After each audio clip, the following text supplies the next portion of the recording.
Welcome to the next episode of Crow Tribe Conversations. I got to make up some weird expletives. Super duper excited to have two of my favorite members of the Crow Tribe, Simone and Jim Bachaud, and I have to create that phonetic spelling for people who've never had their names before so they don't pronounce it wrong. But they are operating a really impressive business, and there's a little nugget from their bio that they're dedicated to empowering entrepreneurs and small business owners by harnessing transformative power of financial information to fuel profitability and growth.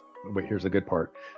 Simone's passion is to turn businesses from cash-eating monsters into efficient money-making machines.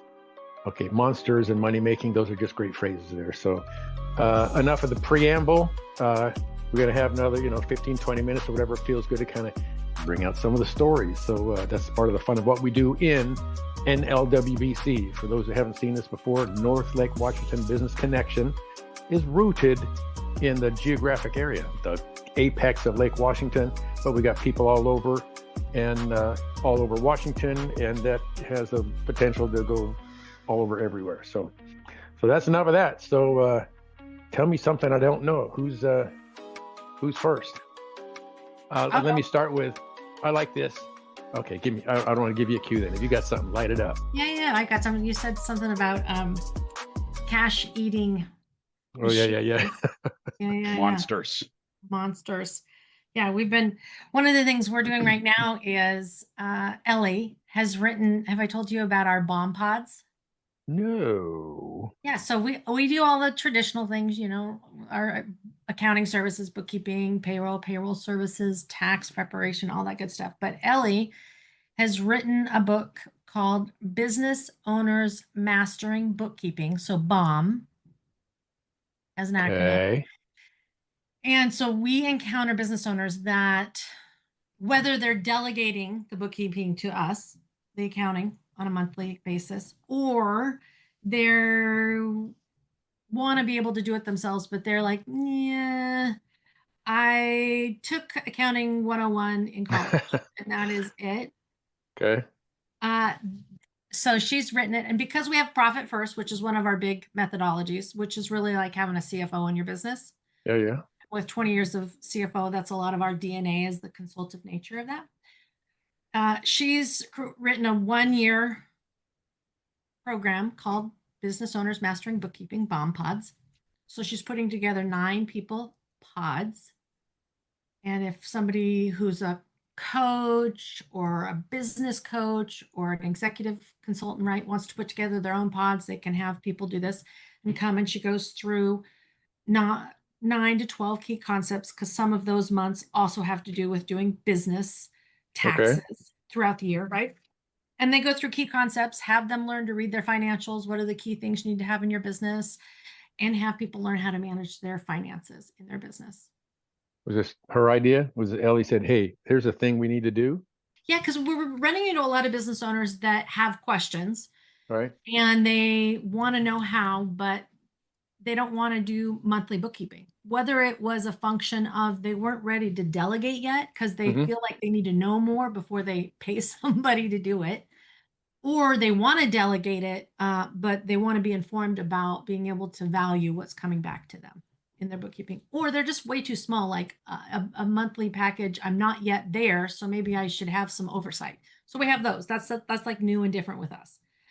And then it either fosters a business owner who's got a larger business and allows for them to be a steward, or it allows somebody who's smaller, who's growing, to grow into being a really good business owner and a steward of their finances. And then when they're ready to turn it over, they actually know what it'll be like to work with an accountant and be able to. So is this Ellie's just is this a She actually client wrote a whole expansion? Whole workbook that she'll have published, and then they'll be able to use that. I got to get her on in a future episode, maybe Yeah. her and So, Natasha both, and we'll talk about it here. So, okay. Yeah. So I actually asked her to write it. Okay. And and part of because part of what we do is very consultative by nature. It's what makes us different. Right. We ask a lot of questions that a lot of accountants don't. And so this is one of those pieces that differentiates us. Will have its own book and a whole program. When you say the accountant word in that context, I'm inclined to remind the listeners that what may not be intuitively obvious is that Simone and Jim don't represent. If you hear the word CPA, that's not adequate to describe what they do. So in the past, Simone, you've been a contract CFO. Yeah. Jim's been an IT wizard. There's another story to his path to business development. We'll come back to that in a minute. But that's the thing I really want people to be clear about Clear Profit 365. This is not just the next CPA. Not just going to compare them to some other CPA. Your connectability is much more expansive than that, in my opinion, and you're much more relatable, financial. I think you make that complex stuff relatable. So that's the thing that I want to introduce that's why I brought up the Bond Pods, is because I think that's a pretty good example of doing the thinking of connecting what really matters to the business owners and have it be something that's readily consumable for them. This seems kind of inopportune, but I want to inject these periodically in this. If somebody's curious about how to, what's a bomb nuts? What now? How do they contact you? And we'll put this in we'll add some graphics, but for those listeners only, if they want to say, hey, Simone, hey, Jim. Yeah, they can call us at 206-529-4955 or email us at info@clearprofit365.com. All right. Before we'll have an opportunity to punctuate that again. So let me veer off the path, or I'm going to come here to JB.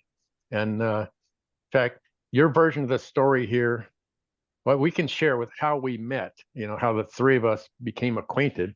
You're doing a favor for when this group that sponsors this podcast was maybe trying to be a BNI group, and your friend was our mentor or something, or your business partner was our better than me, and you were just helping put butts in seats. And that's one of those fantabulous accidents that, well, that didn't work, but this did. And it reminds me of those kind of things.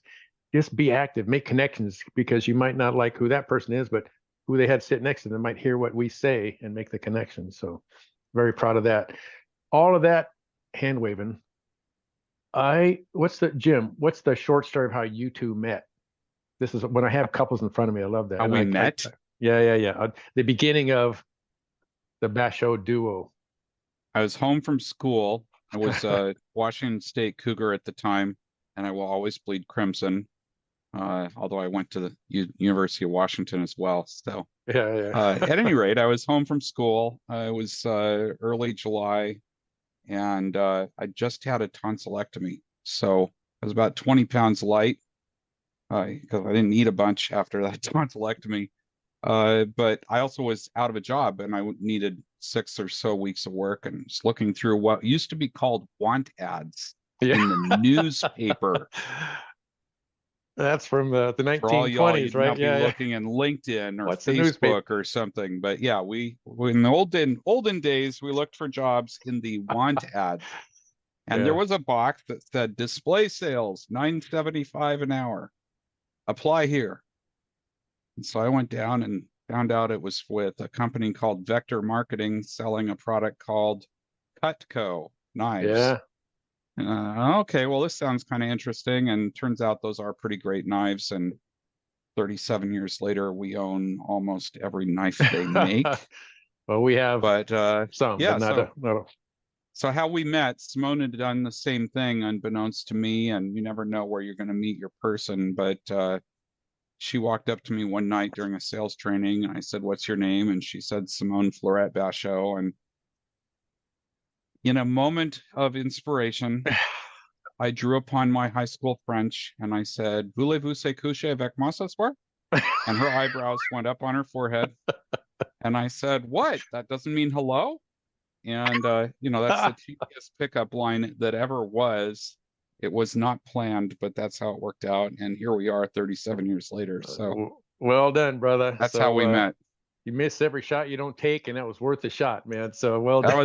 That was from half court, man. Nothing but net. So I love that. So do you guys ever have, well, maybe this is kind of for both of you, but also Simone.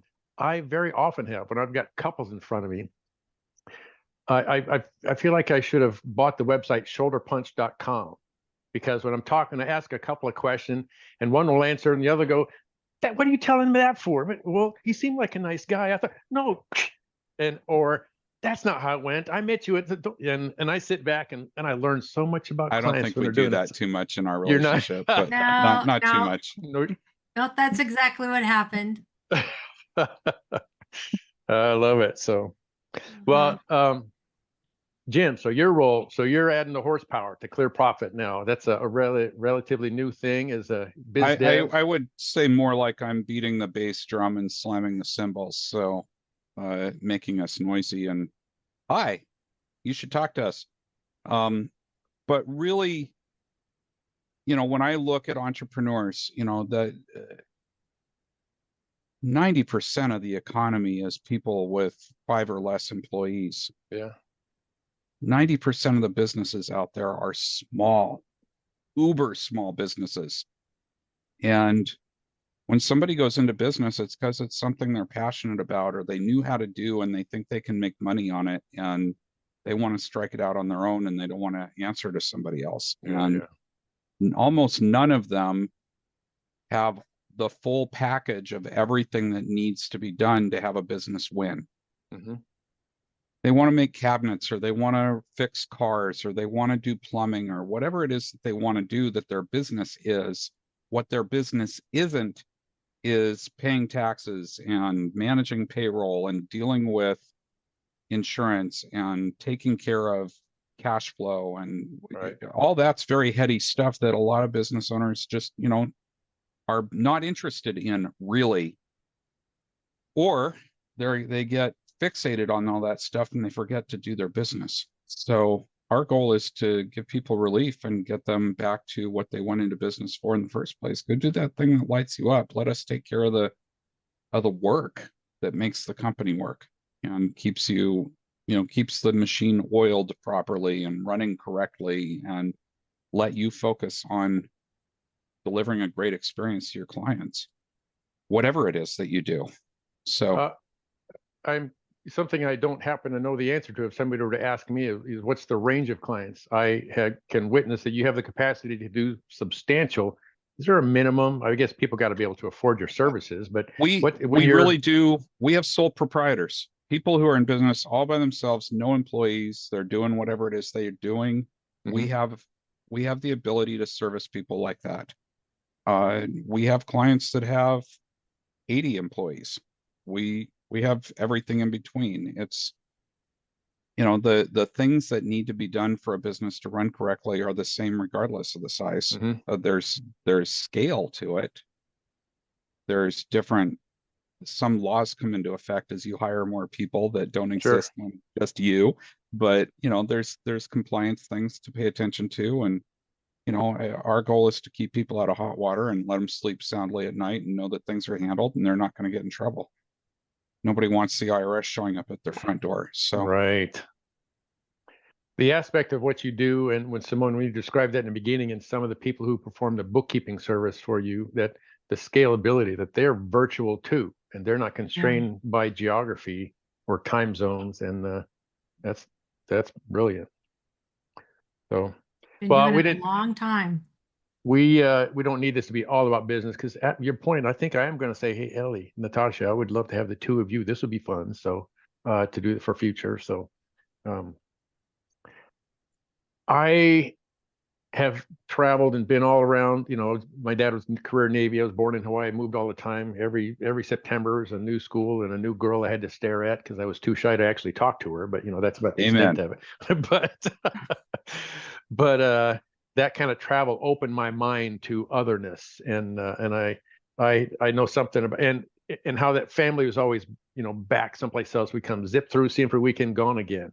I know family you've been a tight cluster for quite some time. Jim, I heard you say in your 37 years, the two of you have been by yourself for about 5 or 6 months total or something. And so, although not even then, because Simone was pregnant. So there's still somebody else there. Yeah. Somebody could hear somebody knocking. Yeah.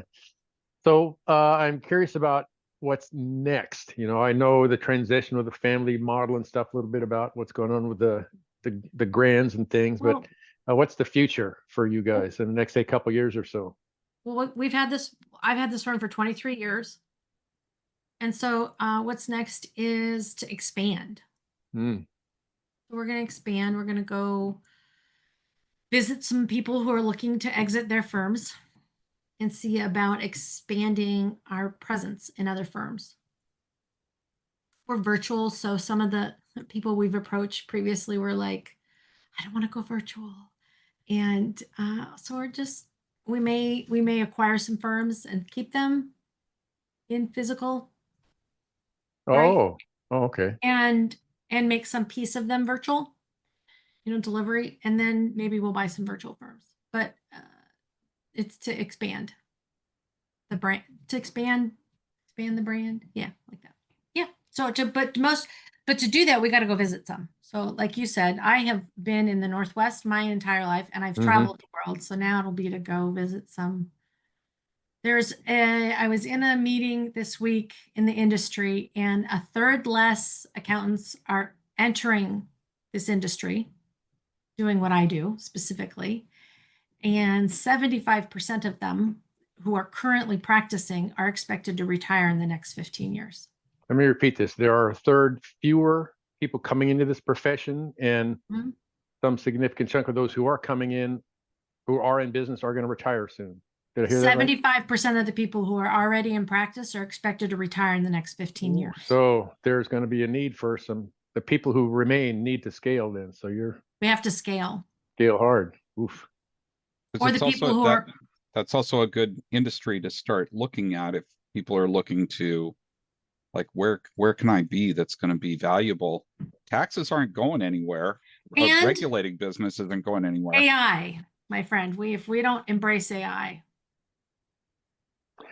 So this is not the typical kind of flow, but as when we're talking, some things come to mind. I have some tentacles in Arizona through when I lived there, and I first became a financial advisor because I'm a cynic about financial advisors. But I got involved with what in the past was a Society of Hispanic CPAs or something like that, that expanded to be the Association of Latino Professionals in Finance Accounting. Now it's so they're primarily Latino and primarily CPAs, but any kind of financial. So guys like me, I was working at UBS in Scottsdale at the time, and my MBA at Arizona State. There's kind of the crossover there, cross-pollinated with an alumni.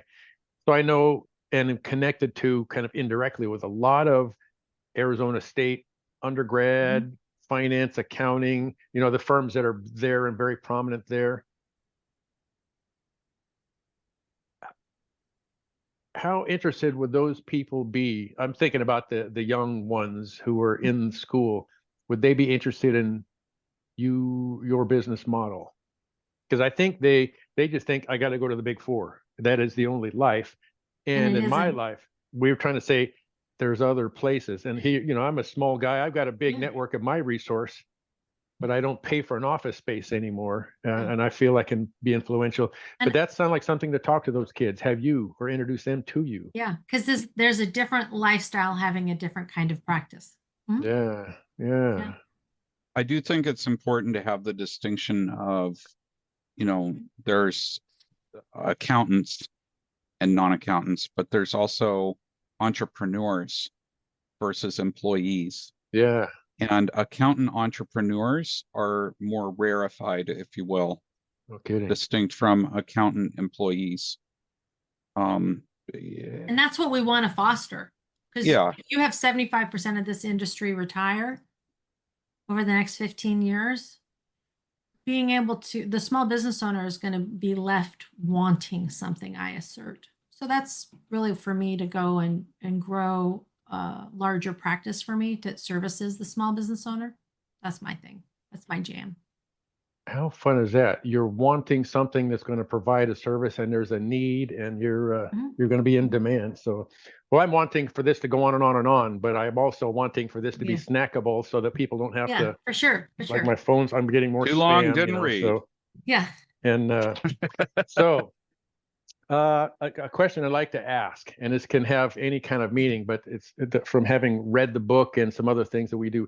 What's your one thing? Like one thing to be. Not to be morbid, but when you're gone to wherever people go and people are talking about I'm going to ask you separately. So and Simone, I'm going to let you percolate for a minute. Jim, what's your one thing? If there's something people want to know about you or remember, or this is how Jim, what's the JB one thing? Everything that I encounter, my goal is that it's left better by my having encountered it. I'll take it. I mean, that's pretty general, but yeah. I like it. All right, your turn, Simone. That people discover their magic having known me. Oh, you guys are good. So you guys should hook up, man. You got a good vibe going there. So well, all right. So we're gonna wrap things up as much fun as this is, and I do love doing these kind of things. I will give you the secret, Brian. We're the Maverick and the Muse. Oh, look at it. Even that's poetic. It just keeps getting better. The Maverick and the Muse. So thanks for having us. well, thank you much for everybody. And to remind people, so those who are listening and can't see your smiling faces, they can reach you. They can call you at, I'm going to have you say it instead of me. The phone number is 206-529-4955. The email address is info@clearprofit365.com. and of course the website clearprofit365.com, which you can find some things there. And if people call with is it you or Natasha that might answer the phone, or Ellie? You can get to us Jim, through tax. We have a main line, and then you just find the right people. Business or tax. That's right. All right. And to remind those who are listening, as we've said with all the other Crow Tribe conversation lists, that if you can't remember that, go to nlwbc.org and we'll get you connected. So that's kind of the purpose of this. And some of these people are contributors, as these two have been fantabulous contributors to NLWBC.